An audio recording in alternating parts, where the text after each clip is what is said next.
بسم اللہ الرحمن الرحیم۔ ہمارے اکرم بھائی ہیں، انہوں نے سوال کیا ہے ناظرین میں سے کہ وسیلہ کیا ہوتا ہے اور کون سا وسیلہ جائز ہے اور کون سا ناجائز ہے۔ محترم اکرم بھائی، میں نے آپ کا سوال پڑھا اور اس کو رپیٹ بھی کیا ہے ابھی۔ وسیلہ اللہ نے قرآن کے اندر دو مقام پر، ایک مرتبہ سورۃ معاہدہ کی آیت نمبر 35 کے اندر 35 نمبر آیت کے اندر ایمان والوں کو خطاب کرتے ہوئے فرمایا یا ایھا الذین آمنوا اتقوا اللہ وابتغوا الیہ الوسیلہ، اور دوسرے مقام پر سورۃ اسرا جو 15ویں پارے کی سورت ہے اس کی آیت نمبر 56 کے اندر بھی لفظ وسیلہ کو استعمال فرمایا ہے۔ یہ عربی زبان کا لفظ ہے، رسول اللہ صلی اللہ علیہ وسلم کی ذات پر اترنے والے قرآن کے اندر یہ موجود ہے۔ اب بطور اصطلاح بھی اس کو استعمال کیا جاتا ہے کہ وسیلہ کیا ہوتا ہے۔ اس کی ڈیفینیشن بیان کرتے ہوئے علامہ جرجانی رحمہ اللہ نے، یعنی علی بن محمد بن علی الزین الشریف الجرجانی، انہوں نے کتاب التعریف کے اندر لفظ وسیلہ کے اوپر گفتگو کرتے ہوئے فرمایا ہی ما یتقرب بہ الی الغیر، وسیلہ وہ ہوتا ہے جس کی وجہ سے آدمی غیر تک پہنچتا ہے، غیر تک۔ تو شرعی طور پر وسیلہ علماء اکرام نے کتابوں میں دو چیزوں کو لکھا ہے، ایک ہوتا ہے وسیلہ بالاعمال اور ایک ہوتا ہے وسیلہ بالابدان۔ وسیلہ بالاعمال کیا ہے؟ نماز کو وسیلہ بنا کر دعا کرنا، قرآن کو پڑھ کر وسیلہ بنا کر دعا کرنا، حج کر کے عمرہ کر کے وسیلے، حج اور عمرے کی وسیلے سے دعا کرنا، دعا پڑھ کے کوئی اس کے وسیلے سے، کوئی وظیفہ کر کے وسیلے سے دعا کرنا، اس کو کہا جاتا ہے وسیلہ بالاعمال۔ اس کو سب مانتے ہیں، جس بھی مکتبہ فکر کا آدمی ہوگا موجودہ زمانے کے اندر وہ اس کو ضرور مانے گا، وسیلہ بالاعمال۔ آگے نمبر 2 وسیلہ بالذوات یا وسیلہ بالابدان۔ اس کے اندر پھر آگے ڈیٹیل ہے، کسی کی ذات کو وسیلہ بنا کر اللہ کی بارگاہ کے اندر التجا کرنا۔ اب اس میں یہ ہے کہ جو زندہ ہے تو اس کا وسیلہ بالابدان کے اندر کچھ لوگ جائز قرار دیتے ہیں اور کچھ کہتے ہیں ذوات کا وسیلہ نہیں ہے، لیکن قرآن پاک نے مطلق وسیلہ کی بات کی ہے، نہ ابدان کی بات کی ہے نہ اعمال کی بات کی ہے۔ اسی طریقے سے پھر یہ جس وقت رسول اللہ صلی اللہ علیہ وسلم کی ذات تک بات چلی جاتی ہے تو کچھ لوگ یہ کہتے ہیں کہ زندگی کے اندر حضور جب دنیا ہی نے حیات کے اندر تھے تو اس وقت وسیلہ جائز تھا، اس کے بعد آپ کسی زندے کا وسیلہ لے سکتے ہیں، جو دنیا سے رخصت ہو گیا اس کا وسیلہ آپ نہیں لے سکتے۔ جبکہ اس پر احادیث نبویہ گواہ ہیں، رسول اللہ صلی اللہ علیہ وسلم آنے واحد کے لیے آپ پر نظام موت آیا اور پھر ختم ہو گئی۔ آپ ان اللہ حرم علی الارض ان تاکل اجساد الانبیاء، اللہ نے زمین پر حرام کر دیا انبیاء علیہ السلام کے اجساد کو کھانا، اور فنبی اللہ حی یرزق، اللہ کے نبی زندہ ہیں تو ان سے وسیلہ پکڑنا ہمارے علماء کہتے ہیں جائز ہے، اور کچھ کہتے ہیں نہیں۔ جو ہمارے ملک کے اندر مماتی نظریات کے لوگ ہوتے ہیں جو کہتے ہیں مر گیا ختم ہو گیا بس کچھ بھی نہیں ہے، مماتی نظریات اس کو نہیں مانتا، لیکن حیاتی وہ کہتے ہیں وسیلہ بالذوات یا وسیلہ بالابدان جائز ہے۔ دوستان محترم، میں ایک سوال کرنا چاہوں گا، آپ نے کبھی بچوں کے اوپر نماز جنازہ پڑھی ہے؟ کوئی بچہ آپ کے ہاں فوت ہوا ہے اکرم بھائی، تو آپ نے جس وقت اس کے اوپر نماز جنازہ پڑھی، وہ بچی ہو یا بچہ، آپ کے سامنے ہوتا ہے، وہ زندہ ہوتا ہے یا مردہ؟ ظاہر ہے آپ کا جواب ہوگا وہ مردہ ہوتا ہے، اس کو سامنے رکھ کے ہم کہہ رہے ہوتے بچہ اللہم اجعلہ لنا فرتم واجعلہ لنا اجرم و ذخرم واجعلہ لنا شافعم و مشفعا۔ اس دعا کا ترجمہ بڑا آسان ہے، اللہ اس کو ہمارے لیے فرد بنا دے، خوشی کا سامان بنا دے۔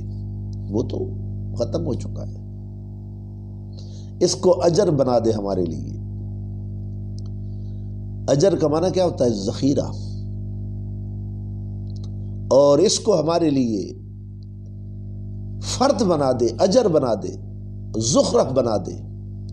یہ تینوں الفاظ اجرن آتا ہو اجرن، جس وقت کسی بھی آپ اجیر کو اجرت دیتے ہیں تو یہ اس کا بدلہ ہوتا ہے، یا اللہ اس کو بدلہ بنا دے، اس کو ذخیرہ بنا دے ہمارے لیے۔ جب ختم ہو گیا تو آپ اس کو سامنے رکھ کے، عام بچے کے نماز جنازہ میں آپ نے ہاتھ باندھے ہوئے ہیں، آپ نے پاکیزہ لباس پہنا ہوا ہے، اور اس کے بارے میں بار بار کہہ رہے ہیں اللہم اجعلہ لنا فرتم واجعلہ لنا فرتن لہو ولد سبقہ الی الجنہ۔ وہ بچہ جو جنت کے اندر پہنچ جاتا ہے، تو اس کو آپ سامنے رکھ کے اس کو شفیع بنایا ہوا ہے، وسیلہ بنایا۔ یہ زندہ ہوتا ہے یا دنیا سے وہ جا چکا ہوتا ہے جس کی آپ نماز جنازہ پڑھ رہے ہوتے ہیں؟ بچہ ہو یا بچی، آپ اس کو سامنے رکھ کے کہہ رہے ہوتے ہیں اللہم اجعلہ لنا فرتم واجعلہ لنا اجرم و ذخرم واجعلہ لنا شافعتم و مشفعا۔ کبھی غور کر لیں، میں صرف یہ کہنا چاہوں گا اگر مرنے کے بعد وسیلہ نہیں ہے تو یہ کیا ہے؟ پھر آپ ان کی ذات کے بارے میں گفتگو کرنا شروع کر دیتے ہیں۔ ہمارے کچھ لوگ جن کو اللہ نے وما ارسلناک الا رحمۃ للعالمین بنا کر بھیجا، جن کو فرمایا انک لمن المرسلین، آپ کی اتنی چھوٹی سی عقل جو کائنات کے اندر اللہ نے تقسیم کی، پتہ نہیں کتنا حصہ آپ کے پاس آیا، اور آپ نے جناب رسول کائنات صلی اللہ علیہ وسلم کو، جن کو اللہ نے اس کائنات کے لیے رحمت بنا کر بھیجا تھا، آپ کا ہدف وہ ذات بن گئی۔ کبھی سوچ لینا کہ رسول اللہ صلی اللہ علیہ وسلم کے بارے میں جو اپنی زبان سے کہہ رہا ہوں یہ ٹھیک ہے یا اس سے کچھ میں اپنی ڈگر سے اتر گیا ہوں؟ دوستان محترم، وسیلہ کے بارے میں امام بخاری کو پڑھ لیں، صحابہ حضور کے چچا کا وسیلہ، صحابہ نے رسول اللہ صلی اللہ علیہ وسلم کا وسیلہ۔ آج ہمارا ہر آدمی دعا کے اندر حضور پر درود پڑھ کے حضور کی ذات کا ذکر کر کے وسیلہ پیش کرتا۔ الدعاء موقوف بین السماء والارض، دعائیں زمین و آسماں کے درمیان معلق رہتی، اس وقت تک درجہ قبولیت پر نہیں پہنچ سکتی جب آپ اس کے اوپر درود شریف کی اسٹیمپ نہ لگا دیں۔